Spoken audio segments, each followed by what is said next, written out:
พุทธศาสนาแห่งชาติและสังคมคลื่นเพื่อการศึกษาพระพุทธศาสนาและวัฒนธรรมส่งสัญญาณกระจายเสียงจากสถานีวิทยุ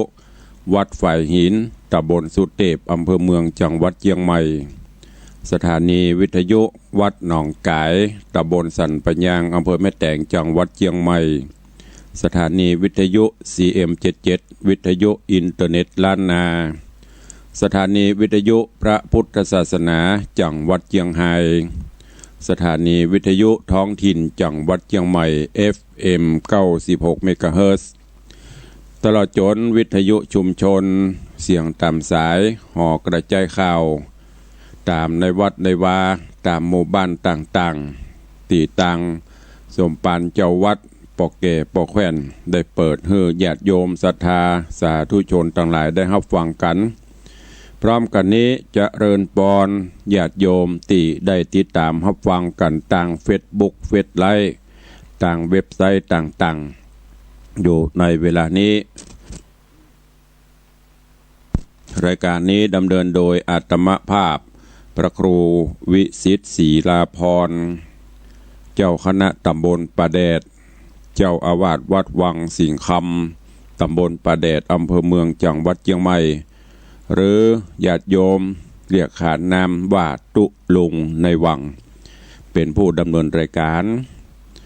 ก็ปะกันเป็นประจำกูเจ้าทางเชียงรายก็ปะกันเป็นประจำกูยำค่ำยำแรงเชียงใหม่เฮานี่ละปูนลำปางฟังกันเมื่อยามเจ้าตั้งแต่เวลา5 โมงถึง6 โมงตั้งแต่6 โมงถึง7 โมงโดยประมาณส่วนพี่น้องต่างเชียงรายที่ฟังสัญญาณวัดพระแก้วก็ฟังกันเมื่อค่ำยามคืนก็เป็นประจำถึงวันก็ต้องอนุโมทนาขอบคุณกับญาติโยมทุกท่านที่ได้ติดตามรับฟังรายการมาโดยตลอดและอนุโมทนากราบขอบพระคุณท่านผู้อำนวยการทุกสถานี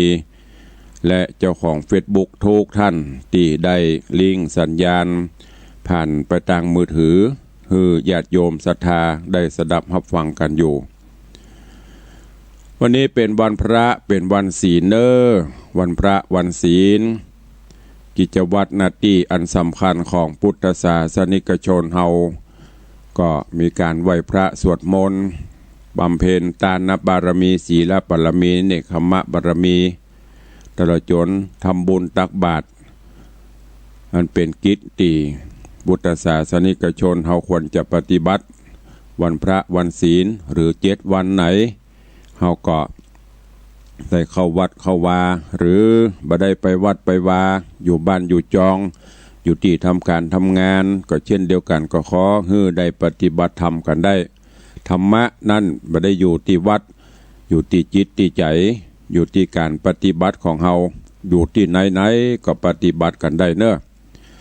เพราะฉะนั้นเป็นประจำกู้วันพระวันศีลก่อนที่จะได้ฟังน้ำฟังธรรมตุลุงก็จะได้นำปาญาติโยมศรัทธาเข้าเฝ้าองค์พระผู้มีพระภาคเจ้าโดยการร่วมกันไหว้พระสวดมนต์จากนั้นก็จะได้ฟังดับสมทานรับศีลแล้วก็จะได้ฟังน้ำฟังธรรมเป็นลำดับไปลุกลุกกันได้ละ6 โมงกับแถม8 นาทีไผยังบ่ตื่นยังบ่ลุกเตื้อก็ลุกกันได้ลุกได้แล้วยกเว้นพี่น้องตังเชียงรายเปิ้นกำลังจะหลับจะนอนเพราะตังเชียงรายเปิ้นฟังกันเป็นเทปรายการเมื่อค่ำยามคืนส่วนพี่น้องที่ฟังสดๆเวลานี้6 โมงป่ายแล้วลุกได้ละลุกมาอาบน้ำอาบท่าชำระร่างกายให้สะอาดเรียบร้อยเตรียมตัวเตรียมกายเตรียมใจเพื่อที่จะได้ปฏิบัติหน้าที่ในวันนี้ก็เป็นวันทำการทำงานกันตามปกติเตรียมตัวเตรียมกายเตรียมใจให้พร้อมที่จะทำงานในวันนี้ให้ดีที่สุดโอกาสบัดนี้เชิญทุกท่านท่านผู้ใดที่ได้เตรียมขันเข้าตอกดอกไม้ไว้ก็ยื่นโยงองค์การจุดธูปจุดเทียนจุดธูปจุดเทียนก็ระวังตัวหลังจากที่ไหว้พระสวดมนต์ฟังธรรมแล้วถ้าหากบาดเรียนยังบ่ดับเดี๋ยวก็โยกออกไปไว้ที่อื่นก่อน จะไปประมาทบจุดก็ได้จุดก็ได้ถ้ามีขันเขาดอกไม้ก็ยืนโยงองค์การเอาเนอต่อไปก็พร้อมกันเขาเฝ้าพระภูมิพระภาคเจ้าไว้พระรวมกันเนออิมินาสการเรนะพุทธังอภิปูชยามิอิมินาสการเรนะธัมมังอภิปูชยามิอิมินาสการเรนะสังฆังอภิปูชยามิอะระหังสัมมาสัมพุทโธภควาพุทธังภควันตังอภิวาเทมิสวากขาโตภควตาธัมโมธัมมังนะมัสสามิสุปฏิปันโนภควโตสาวกสังโฆสังฆังนะมามิหันธมยังพุทธัสสะภควโตบุพภาคณมกาลังกะโรมะเสนะโมตัสสะภะคะวะโตอะระหะโตสัมมาสัมพุทธัสสะนะโมตัสสะภะคะวะโต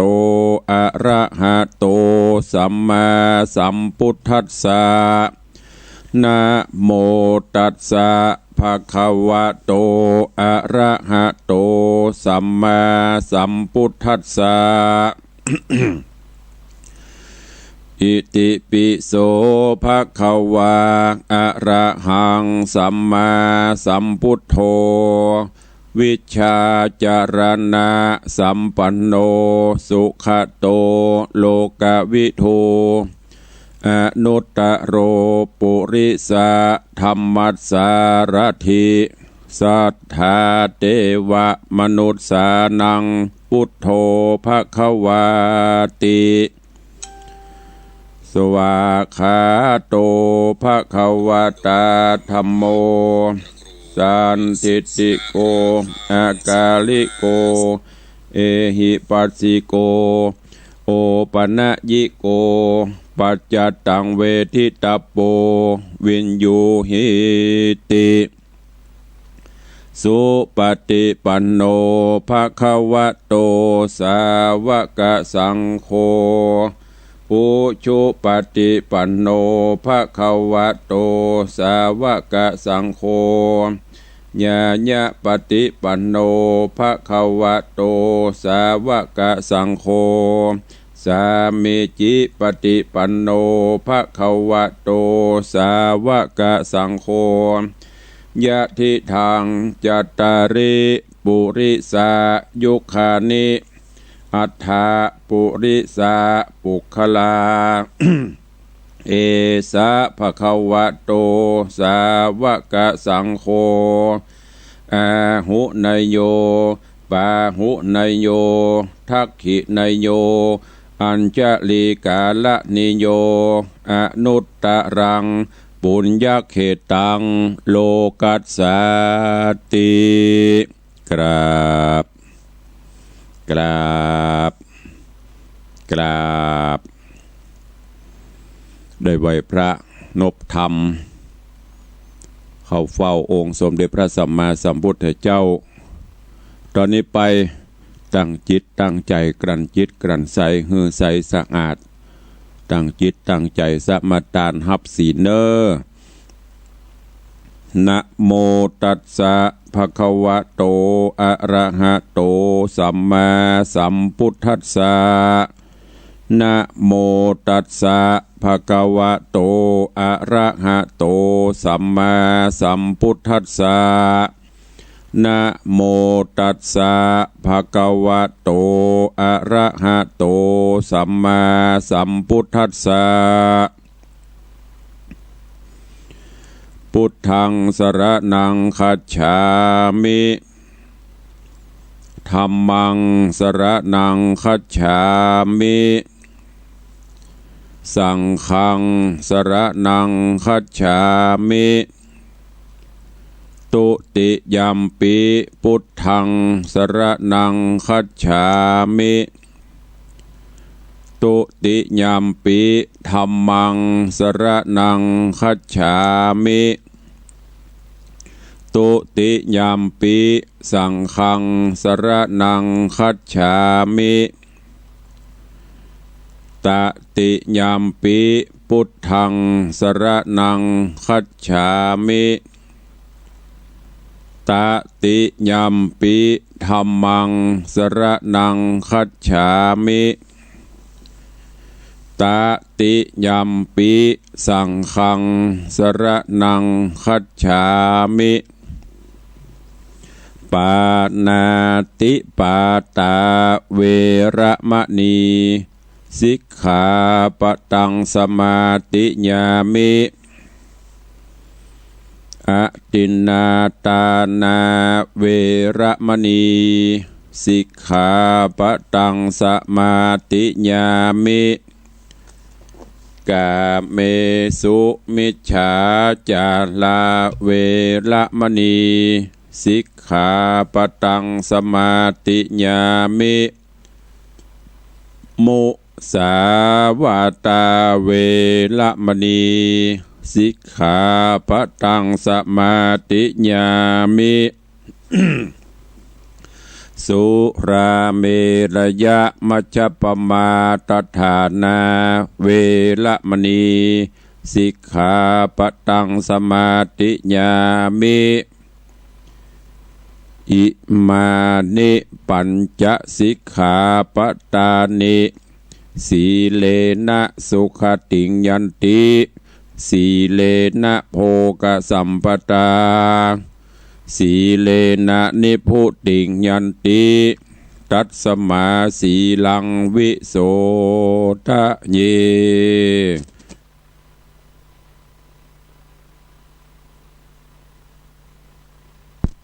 ก็ได้นำสาธุชนญาติโยมทั้งหลายเข้าเฝ้าองค์พระผู้มีพระภาคเจ้าไหวพระนพธรรม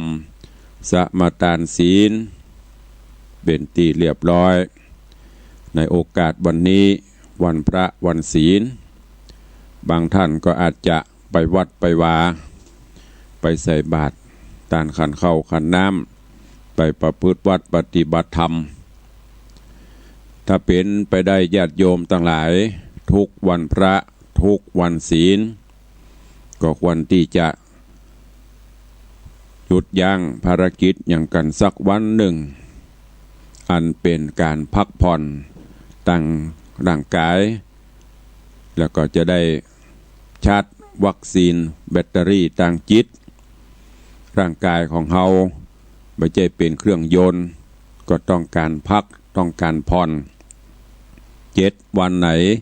พักผ่อนกันเหี่ยสักวันเพื่อที่จะได้ให้ร่างกายของเราเข้มแข็งขึ้นถ้าเราไปทรมานสังขารมันก็จะสุดโทรมไปบุยเหมือนเดียวกันกับรถราก็ดีเครื่องใจไม่สวยต่างๆใจอย่างทรหดสุดท้ายมันก็อยู่กับเราบ่เมินร่างกายก็เช่นเดียวกันก็ต้องการพักต้องการผ่อนเมื่อพักผ่อนแล้วก็ไม่ใช่ว่าหยุดแล้วไปแอวไปแหวงไปเข้าครับเข้าบาไปหั่นไปนี่สถานเดิงลมต่างๆอันนั้นก็ซ้ำเป็นการเพิ่มกิเลสตัณหาเพิ่มความทุกข์ขึ้นแหมทุกข์ใจอย่างที่เพิ่นว่าเมื่อเจ้า อย่างก็ที่เขาว่าเมื่อคืนกินอย่างอาเซียเมื่อวัน7 เหือปอปตันอันนั้นผิดประเภทแทนที่จะได้พักได้ผ่อนซ้ำไปเอาสิ่งเสพติดน้ำอมฤตต่างๆเข้าสู่ร่างกาย ก็ซ้ำจะท้ายกว่าเก่าฉะนั้นถ้าเป็นไปได้เนอะก็ขอน้อมเอิญเชิญชวนทุกท่านและดังที่ได้เชิญชวนรณรงค์มาโดยตลอดก็คือวันพระวันศีลเชิญชวนพุทธบริษัทเฮาได้นุ่งขาวห่มขาวเริ่มต้นก็จากป่อจากแม่แล้วก็แผ่พายไปถึงลูกถึงเต้าช่วยกันไปวันก่อยๆขยับไปแถมน้อยมันก็คงจะพรึบเต็มสยามประเทศเฮาวันพระวันศีลขาวเพื่อขาวเพือกเป็นภาพที่จะน่าประทับใจเนอะจะไปรอ บางคนนี่มิ่งจะนุ่งเน้อก็กลัวเปิ้นว่าฮือจะนุ่งเน้อก็อายฮือเปิ้นกลัวเขาว่าฮือข่าวซาลาเปามันจะซาลาเปามันจะขนมจีบมันจะเป็นลูกจีนก็จ้างมันว่าดีจังเตอะว่าเซอะจังเขาขาแนมใจเฮาศีลธรรมเที่ยงมั่น โคนว่ามันก็ไม่ได้ปฏิบัติมันก็ไม่ได้มาเลี้ยงเฮามันก็เบาสตางค์มาฮือเฮาปฏิบัติแล้วเฮาสบายใจก็ทำกันไปจะไปเอาเก็บใส่ปุ้นเอามานุ่งบ่ได้นุ่งมาแตบแซบนอนไม้แตะป่ะอู้ซื่อๆก็คือเก็บไว้นุ่งยามไม่ได้เขาจะเอาใส่ล่องมาไม่มีประโยชน์ตายไปแล้วจิตจะขุ่นมัวจะได้บุหุบัดถ้าเอามานุ่งก็ได้นุ่งเมื่อเฮามีเนี่ยเมื่อเฮามีชีวิตจิตใจนี่เฮาก็ได้หูได้หันตัวใจเฮาก็ไปตัวอันนี้บุญมีตายไม่ไหนผ้าขาวอีป้อไม่ไหนเสื้อขาวอีแม่ไม่ไหนที่ตบไว้ในตู้น่ะเอามานุ่งเสร็จแล้วก็ยกใส่ล่องไผ่ไปเจ้หูไผ่ไปเจ้หันกับเฮาเพราะฉะนั้นฝากไว้กับอีป้ออีแม่เฮาเนอะวันพระวันศีลนุ่งขาวห่มขาวประพฤติวัดปฏิบัติธรรมไปมันจะได้นักได้น้อยเป็นแถมเรื่องนึงดีกว่าเฮาบ่ปฏิบัติเฮาก็จะบ่ได้ก่อยเก็บไปมันจะชินไปจิตใจเฮาก็จะได้ครอบคล้อยเคลิบเคลิ้มไปตามกระแสธรรมดังนั้นก็ฝากไว้เนอะกับญาติโยมศรัทธานาบุญทั้งหลายตันตีบ่ได้ไปวัดไปวาก็อยู่บ้านประพฤติวัดปฏิบัติธรรมก็ได้เหมือนกันธรรมะเป็นเรื่องธรรมชาติอยู่ที่ไหนๆก็ปฏิบัติได้ถ้าจิตใจเขาเป็นศีลเป็นธรรมก็ฝากไว้กับสาธุชนญาติโยมทุกท่านโดยเวลาก็เว้ยเนาะขลับปะแป๊บ6:20ปลายละพอจะ6:30ละการเวลาผ่านโป้นไปอันเนี้ยที่ตุหลวงบอกจะไปมาละเฮยเลยลมเจ้าอยู่ขวายแล้วฝนตกแดดออกฮ้อนหนาวอันเนี้ยเป็นบอกว่าลักษณะของคนขี้ค้านลุกก็ลุกเลยไม่ใช่นาฬิกาปลุกลั่นแลดเอามือยื่นไปกดเปิ่นปิดเดี๋ยวก่อนเพื่อสะดุ้งตื่นทำกรรม7:00 8:00ละพลักกักเก่งเอาบัตรเนอะตอนนี้ไปก็มาฟังน้ำฟังธรรมกันมณีจันตะกุมารไข่แสงตะวาตุลงเตะจบไปเป็นผูกที่6วันนี้ก็ขึ้นผูกทวนที่7ซึ่งเรื่องราวตอนตะวานี้หลังจากที่โพธิสัตว์เจ้ามณีจันทร์กับพรหมปันได้ปัดได้พรากจากกันไปละเวเหโหนไปคนละที่ละตางโดยบุญญาบารมียังมีอยู่สุดท้ายมณีจันทร์ก็ได้ปิกไปสู่บ้านสู่จองตัวเก่าพรหมปันก็ปิกไปบ้านไปเมืองตัวเก่าจากนั้นเล่าถึง2โดยความฮักอันบริสุทธิ์พรหมปันก็บ่มีภัยมาเป็นคู่ข้างมณีจันทร์ก็บ่เอาภัยสักคนต่างป่อก็ใครให้ลูกสาวพรหมปันมีกู้มีกิม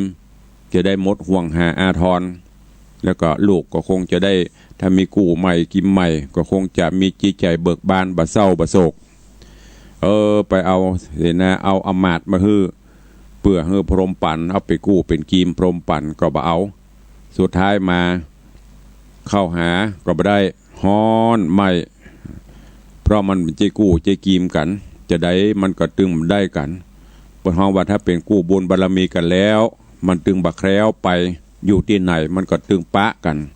ก็มันเป็นใจกู้ใจกิมกันหัวคันใดจูกันมันก็ตึงบ่ได้ในตอนนี้หลังจากที่ตึง2 ตึงเสนาอำมาตย์ของพรหมปันตึงเสนาอำมาตย์ของโพธิสัตว์เจ้ามณีจันทร์ที่เปิ่นใจเฮือไปสืบไปเสาะหานั่นก็คือดังมณีจันทร์โพธิสัตว์เจ้าก็ฮือเสนาอำมาตย์ไปติดตามเสาะแสวงหาข่าวของสีภรยาก็คือพรหมปันตามบ้านตามเมืองต่างๆว่ายังมีชีวิตอยู่ก่อหรือว่าล้มหายตายจากไปแล้วส่วนพรหมปันก็เช่นเดียวกันคือคาถาจะบริพานลองไปเสาะหามณีจันทร์โลกว่าอยู่ที่ไหนบ้านใดเมืองใดมีชีวิตอยู่ก่อจนกระทั่ง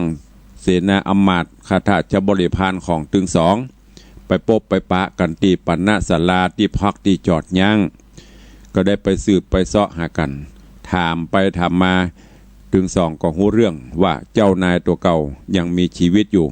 ก็นำความนี้ปิกไปบอกคือตึงสองคือตังลุคาถาจะบริพานของมณีจันทร์กับปิกไปบอกคือว่าพรหมปันยังมีชีวิตอยู่บ้านนี้เมืองนี้ส่วนพรหมปันตังคาถาจะบริพานกับปิกมาบอกว่าโอ้เจ้ามณีจันทร์ยังมีชีวิตอยู่เนอะอยู่ปุ้นเมืองนั้นเมืองนั้นเมืองนั้นเมื่อคืนได้จะอี้แล้วก็จิตใจเบิกบานขึ้นมาต่างก็จะหาต่างที่จะไปส่งเครื่องบรรณาการไปสู่ไปจูไปขอเอาเพื่อที่จะได้มาเป็นกู้เป็นกีมกันเหมือนเดิมเรื่องราวของมณีจันตะกุมารไข่แสงจักเป็นจะได้เจิญญาติโยมทั้งหลายติดตามรับฟังกันในผูกทวนที่7ณกาลโอกาสบัดนี้ นะโมตัสสะภะคะวะโตอะระหะโตสัมมาสัมพุทธัสสะสัตตโวฟังลาโสตุจนะสัพปุริสะตังหลายตั้งยิงและจ่ายม้วนหมู่ที่ได้ปากันทาอยู่ดาฟังยังรัศธรรมเทศนามณีจันตะกุมารไข่แสงลำดับมาแถมถึงผูกทวนตี7เนอเจ้าเจิญศรัทธาตั้งหลายหนุ่มเท่าจุงตั้งใจเล่าติดตามทาดาฟังต่อไปปลายนานี้และนาเมื่อเสนาตั้งปวงพร้อมไข่มาหย่อมือไว้กราบบังคมสมเด็จพระบรมนาถมณีจันทราชภูบาล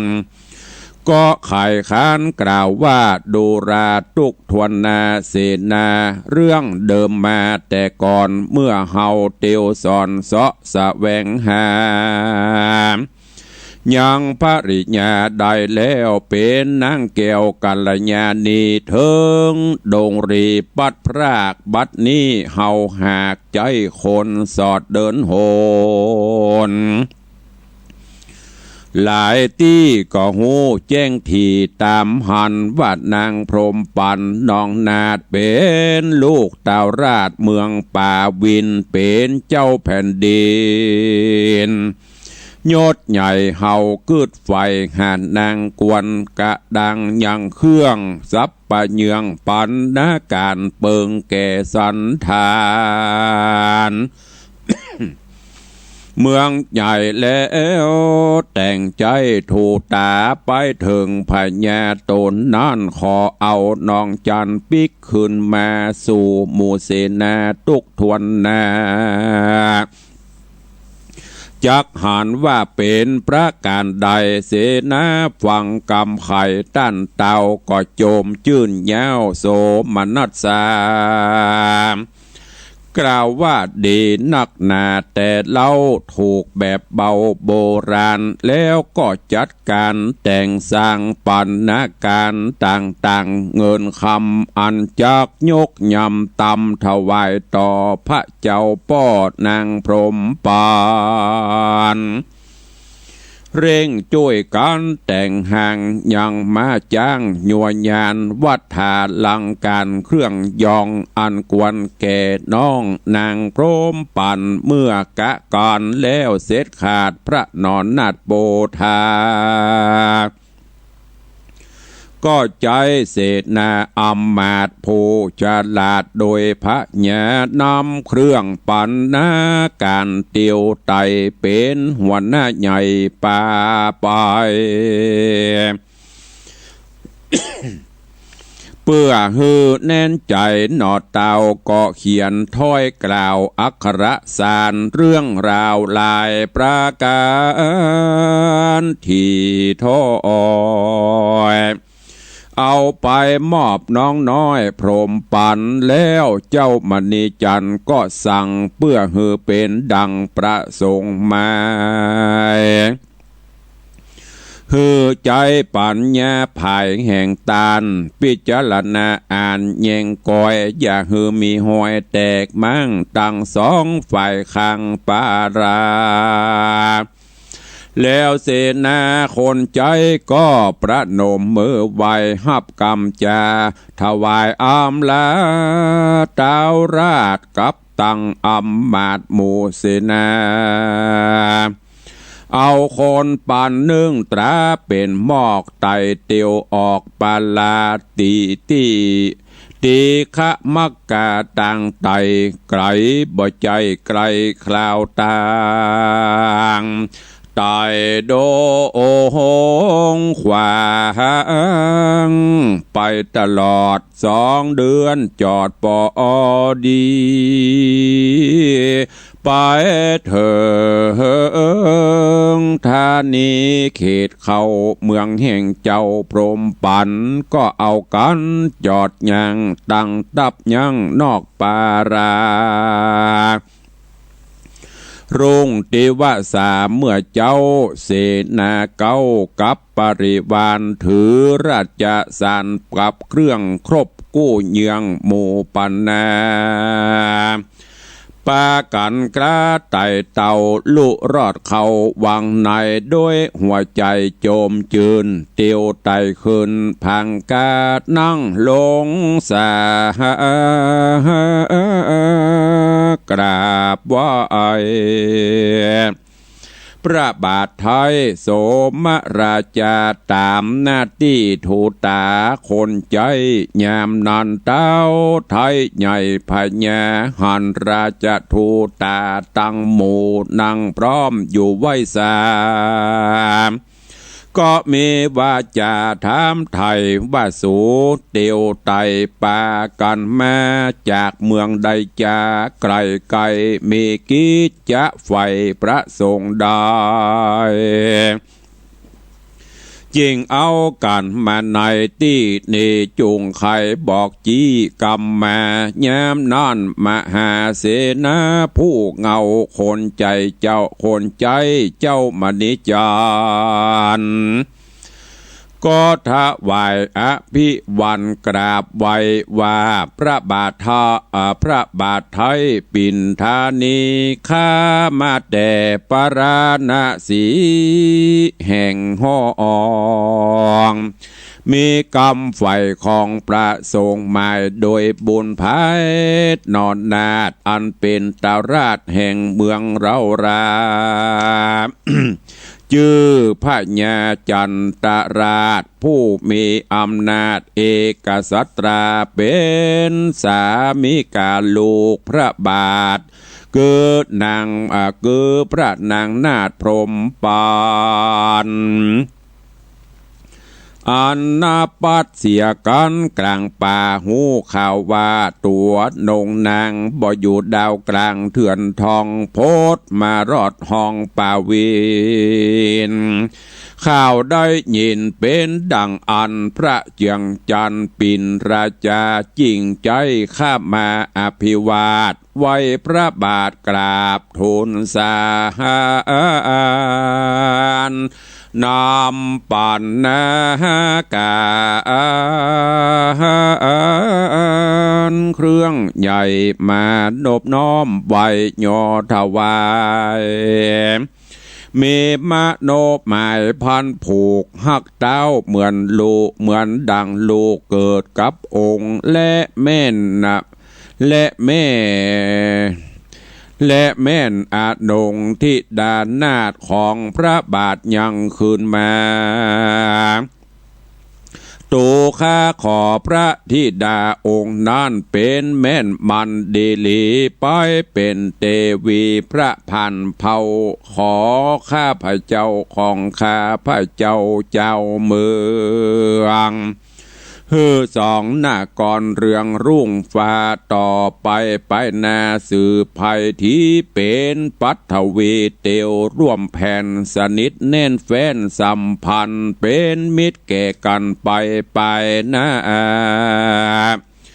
ยืนอยู่จานิรันดร์นานยามเมื่อนันพระผู้บานโส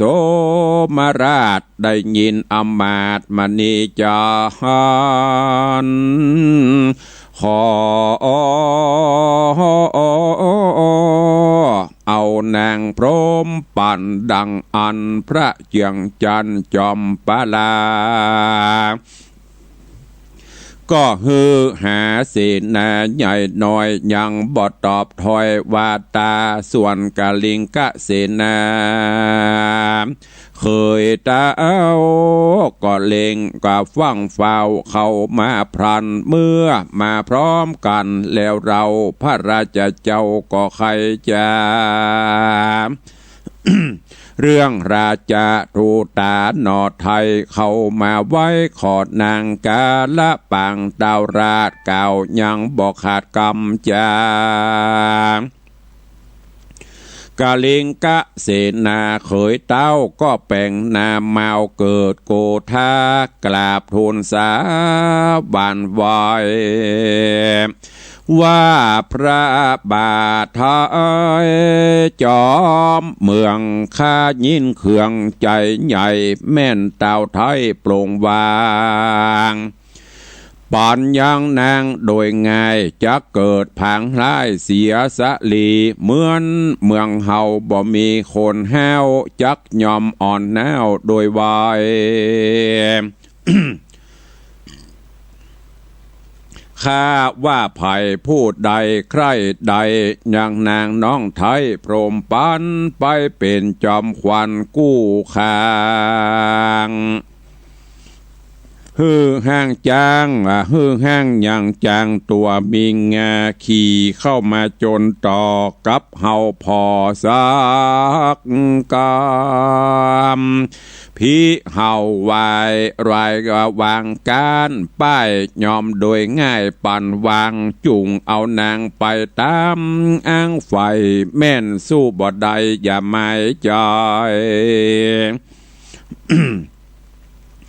ย่อมบอดใดนางไปเป็นกู้มันอู้ฟู่กล่าวใครจะ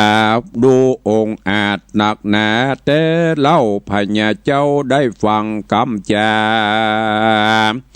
ก็หันกับเศษนาผู้ใหญ่มีใจ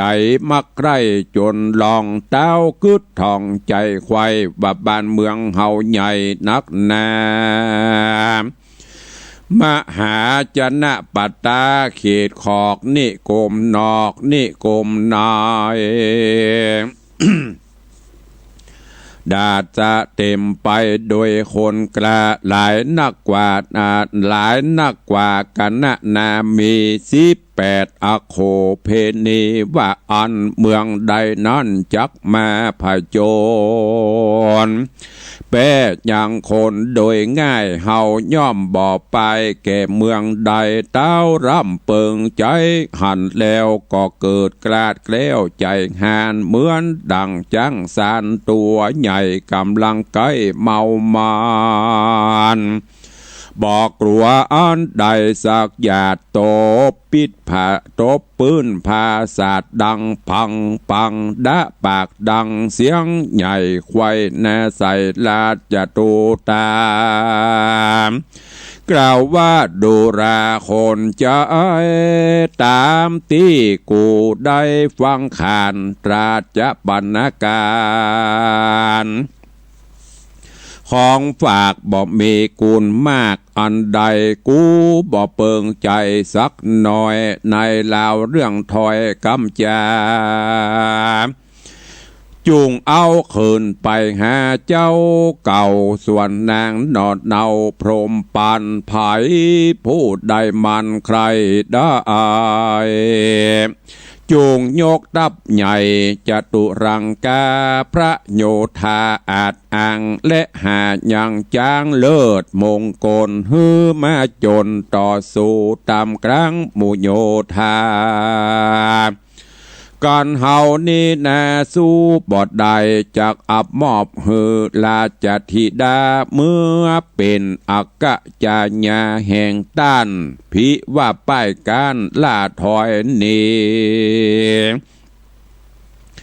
กูจักโดยตีตายแตกอาจากลิบจังมาหมู่โยธาเฮาเกิดมามีเชื้อชาติเป็นกษัตริย์ที่ราชกระหารย่อมสนุกสนานกับการฆ่าอย่านึกว่าเฮาจากวางโป้งปั่นนางนอดเนาแก่พญาเจ้าแห่งสูจุงจำกำกูกล่าวมีแต่โจรจ้างแต่เดียวดายสู้ตั้งหลายจุงจำชื่อเอาไปบอกฮือมณีจันอย่าหวังใดพรหมปันโดยง่ายจักได้ให้บ่มีสาง ราชาตูตาพระนอนนาถฟังเต้าราชไขจาก็กึดไปมาที่ทวนเป็นอันบ่ม่วนฟังกรรมพญานี้ใจดำแต่ว่ามันน่ะกล้าสวกเหลือใจเฮาบ่อาจอยู่ในตีนี้ใดบอกวันอยู่ไกลคนป่าลาก็ไว้สาอำลาปิกปอกกลับคืนออกวังในป้ากันไปสู่ห้องภาษาน้องนางพรหมปานเอาอักษรสารอันตาวราชมอบฮือนางนาเตวีเครื่องครัวมีหลายอย่างอันตกแต่งแห่งนำมาถวายแก่ทิดานางนาตามกรรมตาวราชมณิจา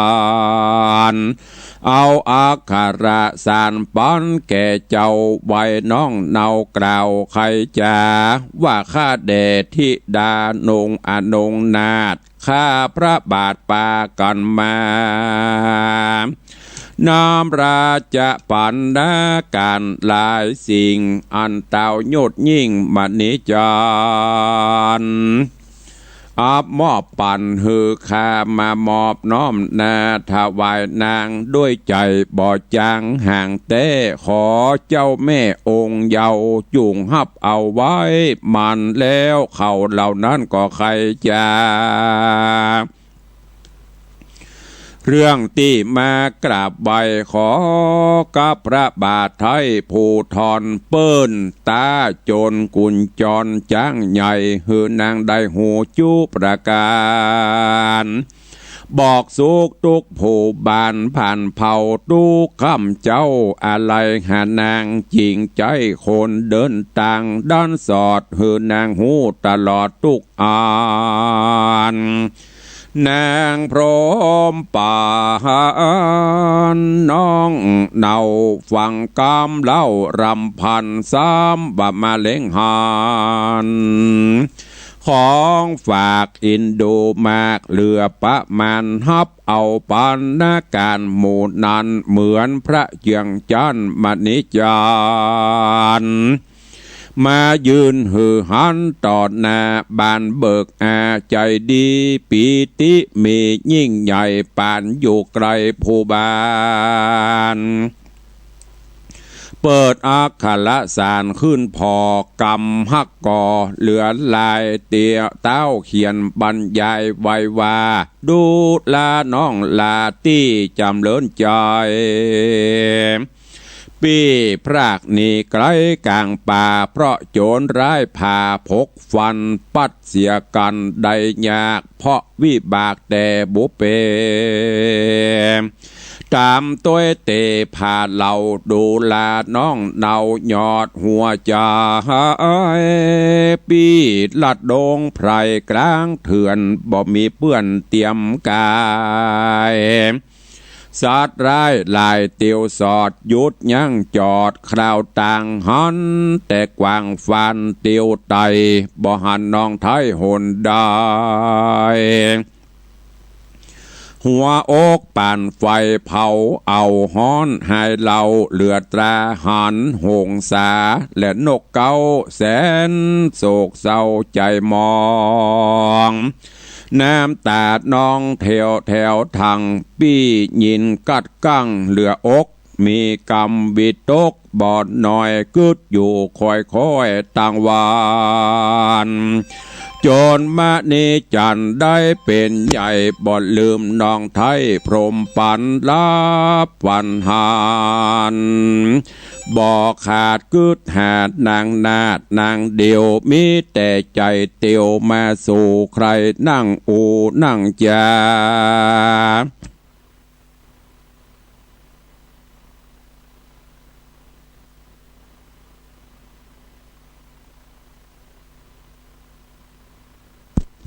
แต่ยังสั่งกาบ่แจงวาดน้องตกแหล่งปัลลาตั้มกลางวงสาพ่อแม่หมู่เท่าแก่เอากำสีเนกหาเหลือนน้อยน้องปี้ปล่อยวางไปหูว่าใจน้องเบี่ยงบอกคงที่เตี้ยงเหมือนเดิมรู้ว่าพ่อแม่เติมเตื่อมสู่หือน้องมีคู่เอาผัวเหตุเขากลัวน้องจากบ้านเมืองพรากไปไกลลวดบ่อะไรหาปี้พี่น้องนี่มีสัจจามันกุงหนักหนาดังอันขอหือน้องจันใส่สาลาตอบกรรมมาเกปี้เตนาเนติตังขีญะสังวันนาวิเศษจาห้องเหตุธรรมเทศนามณีจันทกุมารไข่แสงผูกทวนที่7ตอนที่1ก็บังกมสมเรศเดชวันนี้มณีจันทกุมารผูกทวนที่7ตอนที่1ก็จบปริปุณนังไปเวลาเหลือแถมน้อยเนาะเพื่อไว้ที่จะได้อู้ได้จ่าภาษาหน้าไม้กันยามเจ้าวันนี้วันพระวันศีลก็ได้เตะน้ำเตะธรรมเพื่อพอออกไม่ออกศรัทธานาบุญได้สดับรับฟังกันบอกว่ามีอย่างเกิดขึ้นเนาะแม่ปราณีพยัคฆ์ไคหพลโทรเข้ามาตะเล่สัญญาณบอกออกกะก็ว่ามีอะไรอย่างกำลังเตะธรรมอยู่เนอะสัญญาณจะบอกออกก็จะได้บ่ฮู้ก็ว่าปกติก็ออกก็ว่าบ่ออกเพราะตุลุงอยู่ในห้องส่งไม่ได้ยินเสียงข้างนอกมีอะไรจ้าแม่ปานีพยัคฆ์ไคหพลตอนนี้ว่าจะได้ก็ว่าไปต่ำใส่โทรศัพท์กะวันนี้จันทกุมารในตอนนี้ซึ่งต่างฝ่ายก็ต่างหูต่างพรหมปันก็หูว่ามณีจันทร์ยังมีชีวิตอยู่มณีจันทร์ก็ยังหูว่าพรหมปันมีชีวิตอยู่ที่หั่นตามที่สายสืบสายลับเสนาอำมาตย์ไปสืบเสาะข่าวมาแล้วก็นำมาบอกซึ่งในตอนนี้มณีจันทร์ก็ได้สั่งหมู่เสนาอำมาตย์ข้าทาสบริพารได้ตกแต่งห้างเครื่องบรรณาการต่างๆเพื่อที่จะนำไปสู่ขอหรือว่านำไปเป็นเครื่องบรรณาการป่อพญายังเมืองป่าวีเสนาอำมาตย์ก็ปากันห่างจ้างห่างอย่างเสร็จพร้อมกับของบรรณาการและก็นำสารหรือจดหมายจาก มณีจันทร์เพื่อนำไปมอบฮื้อกับพรหมปันเหล่าเสนาอมาตย์ก็ปากันไปเดินโดนต่างไปจนถึงเมืองพุละไปพบไปปะใส่ป่อพญาก็สอบถามที่มาที่ไปเสนาอมาตย์ตั้งหลายก็ได้กราบทูลเรื่องราวที่มาที่ไปฮือกับป่อพญาโสมทัตได้หูได้ทราบแล้วก็พญาก็เลยห้องหมู่เสนาอมาตย์ทั้งหลายได้มามาจากะโลว่าจะเป็นจะใดขณะนั้นกาลิงกะเสนาอันเป็นเขยที่ป่อพญาโสมทัตได้มอบ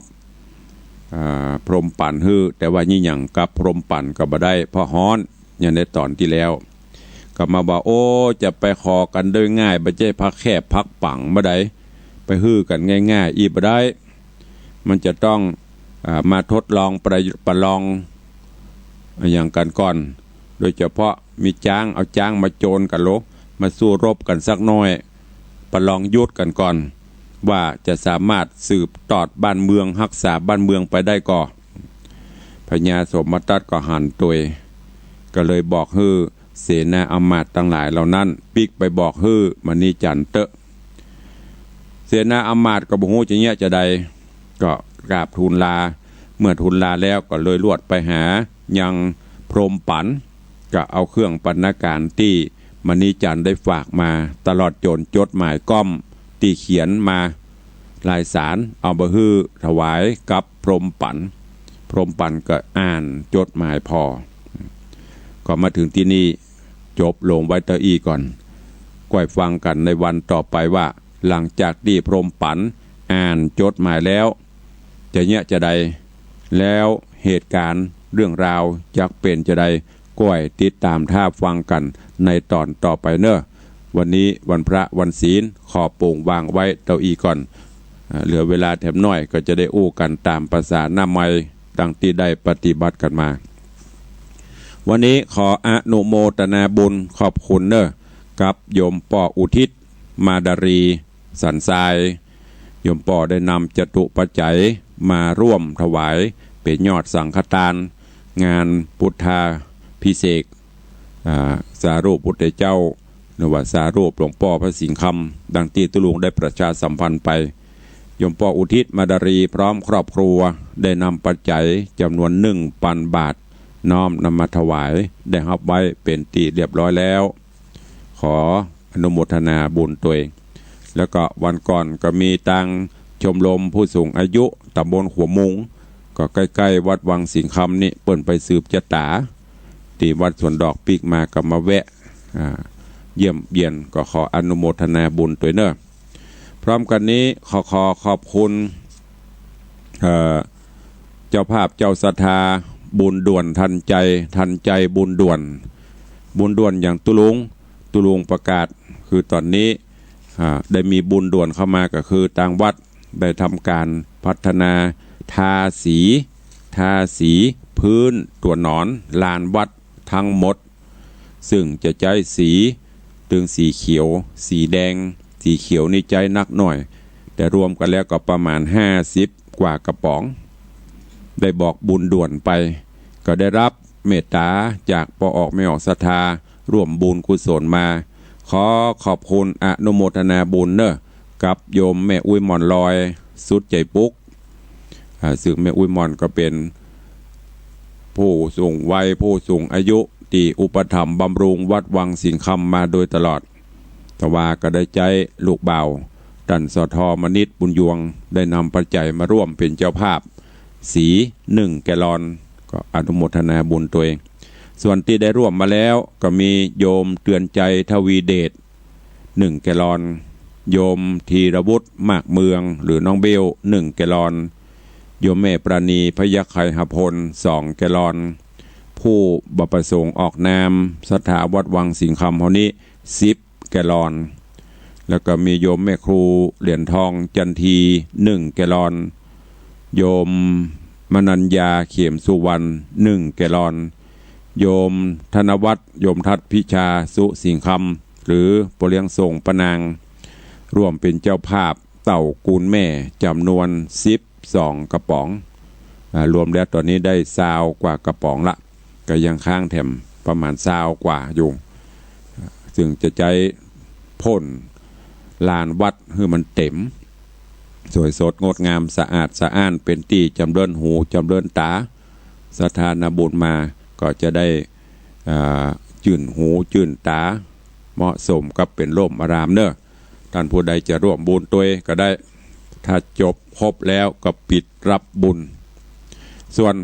พระป่ากองเงินกองทองกองเพชรที่เขาจะตานในวันทำบุญส่งท้ายปีเก่าต้อนรับปีใหม่ในพิธีมหาพุทธาภิเษกเสกซ่อมย้อมยกสารูปปิมปาสารูปเจ้าที่วัดวังสิงคำพร้อมกับพุทธาภิเษกรูปเหมือนหรือว่าองค์จำลองหลวงพ่อพระสิงคำพร้อมกับวัตถุมงคลต่างๆญาติโยมท่านใดจะร่วมบุญกุศลก็เจริญปอนเจริญเนอ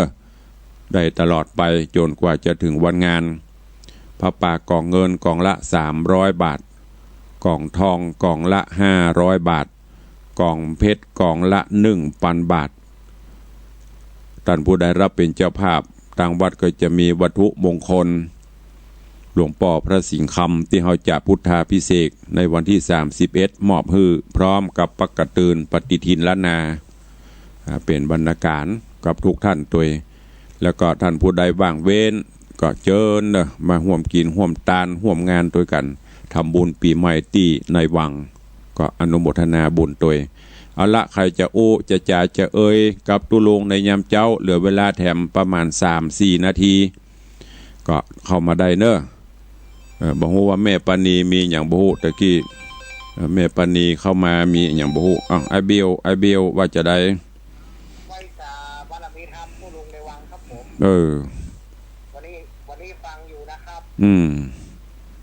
เริ่มกับเต้ให้200นะครับ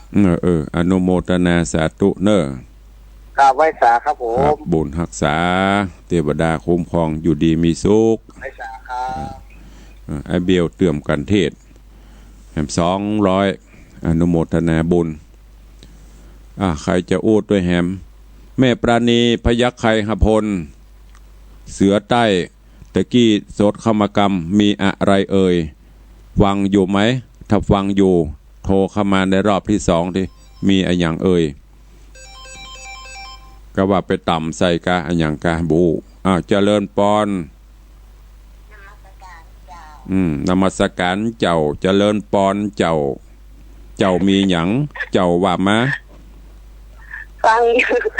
ยู่นะเจ้ามีเจ้าอันนั้นสีหนังกระป๋องจะได้เจ้าสีกระป๋อง50,000เจ้าโอ้กระป๋อง500สาวตุลุงออกหือ20 บาทสถาเป็นกะสีตุลุงก็เป็นกะแหงเบ็ดเสร็จแล้วใจหลายหมื่นอยู่ใครจะห่มบุญห่มกุศลห่มได้เนอะเจ้าเอากระป๋องนึงนะเจ้าเด็กหญิงอย่างก็สุภลักษณ์ปินตาเซนล่ะเจ้า1กระป๋องเนาะ1น้ำคุกะอนุโมทนาขอบคุณเนอะแม่เนอะสาธุสาธุล้างใจนะเจ้าเจริญพรขอบคุณกับโยมแม่สุภลักษณ์ปินตาเสนรวมโมทนาสี1กระป๋องขอบคุณตัวเจริญปอนไว้สาครับผมพลหลวงวิเชียรชมพูป้อนะครับว่าได้อันที่เซ็กซิสนายเซ็กซิสเอาคุมร้อนนั่นก็ได้โอนสตางค์ไปแล้วนะครับพอเรียบร้อยแล้วปอนั่นน่ะพอรุ่นใหม่ละครับเรียบร้อยละขอบคุณหลายๆถ้ามีบ้างก็มาเนอะบ้างก็เข้ามาลูกสาธุเนอะจะเดินก่อนเป็นรวมเป็นเจ้าภาพแขวนโคมก็แขวนเฮ้ยเนอะตอนนี้โคมทุกแก่นไม่ได้เอาลงไม่ได้เก็บแขวนตลอดปุ้นไปจนแผ่ววันที่1 มกราปุ้นโจดดุ่งโรดโจดช่วงชัชวานวันนี้ก็เปิดไฟงามวันพระวันศีลโกมที่ปูจาเมื่อเดือนยี่มาถึงกฐินมาถึงเดือนยี่ลวดแผ่วปุ้น ส่งท้ายปีเก่าปูจาเตือเดียวได้3 งาน 4 งานก่อนเนอะก็ใครจะปูจากับปูจาได้อยู่เรื่อยๆในตอนนี้เอาเหลือเวลาแถม1 นาทีใครจะโอ้จะจ่าแม่ปานีหายแซบก้อย มาล่างเป็นอย่างกะมีอย่างกูเตือนนี้ห้องป๊บโทรปั๊บหรอวันนี้ตะกี้โทรเข้ามาขณะที่กำลังเตะทำไม่รู้ว่ามีอะไรอย่างถ้าฟังอยู่มีอย่างก็โทรเข้ามาได้เนอะตอนนี้ว่างโยมว่าจะโทรบัดตันกดบัดตันก็ปมีไผโทรสักคนนะกดบัดตะไดบ่ฮู้หลงลึงนี่เจริญปอนแม่สุภัทรว่าจะได้เอาไปฝากเจ้าลุงว่าได้เจ้าจาน